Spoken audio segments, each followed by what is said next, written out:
Om Mani Padme Hum. Om Mani Padme Hum. Om Mani Padme Hum. Om Mani Padme Hum. Om Mani Padme Hum. Om Mani Padme Hum. Om Mani Padme Hum. Om Mani Padme Hum.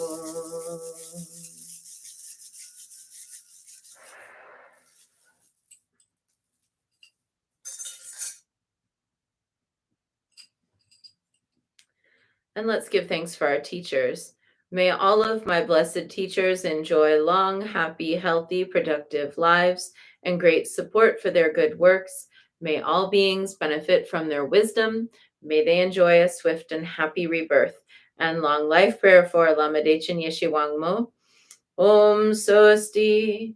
Through the powerful blessings of the immortal Pema Jungye and his consort, may the three secret qualities of the Dakini of supreme bliss, Yeshe Wangmo, be utterly stable, and may the light of her activities shine on the lotus groves of the teachings and of beings, so that they blossom in radiant splendor. And let's dedicate the merit. May the merit of this practice and all of my activities be of endless benefit to all beings in all realms, beginningless and continuous. May all obstacles be overcome and suffering cease at the sound of liberation. May all beings be free from suffering and its causes. May all beings have happiness and its causes. May we carry the essence of Guanyin in our hearts. Namo Guanxi and Pusa. And we close with a bow to Guanyin, bow to one another, and a bow to the inner teacher. And wishing everyone a really great day and a happy beginning to May. And we'll be back tomorrow. Bye.